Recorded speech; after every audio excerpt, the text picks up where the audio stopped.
Laxman Telangana state horticulture university sir ఈరోజు 20వ రోజు నిరసన జరుగుతున్నది.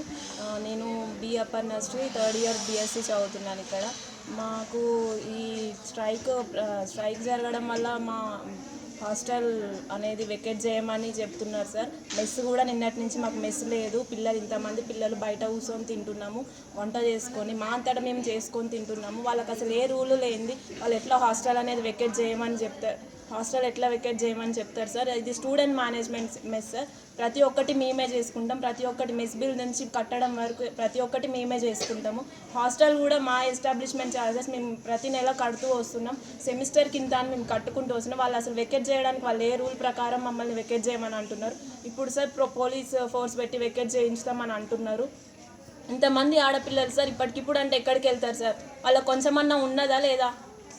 వాళ్ళకి పిల్లలు లేరా సార్? వాళ్ళ పిల్లలు ఇట్లాంటి పరిస్థితి వాళ్ళకి వస్తే ఎందుకు ఇట్లా చేస్తున్నారు మమ్మల్ని?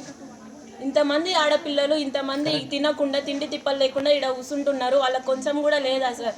కొంచెం ఈ టైంకి సార్ లంచ్, ఇప్పుడు లంచ్ చేసినాం మేము 3:30 అవుతుంది. ఇప్పుడు లంచ్ చేసినాం మేము. లంచ్ కూడా ఎలా చేశారు? లంచ్ కూడా మేము వండుకొని చేసుకున్నదే సార్.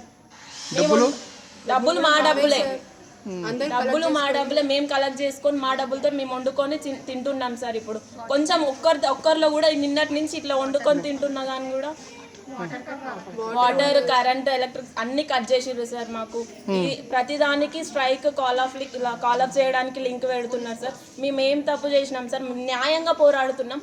పోలీస్ వాళ్ళు కూడా వాళ్ళు చెప్పిన మాటల్ని తప్పిరు సార్. వాళ్ళు లా అండ్ ఆర్డర్కి అగనెస్ట్గా వెళ్ళొద్దని చెప్పిండ్రు. మేము అదే వాళ్ళని ఫాలో అయ్యి శాంతియుతంగా మేము చేసుకుంటున్నాం. అయినా కానీ కూడా మమ్మల్ని ఈ రకంగా బాధ పెడుతున్నారు. చాలా కష్టమవుతుంది.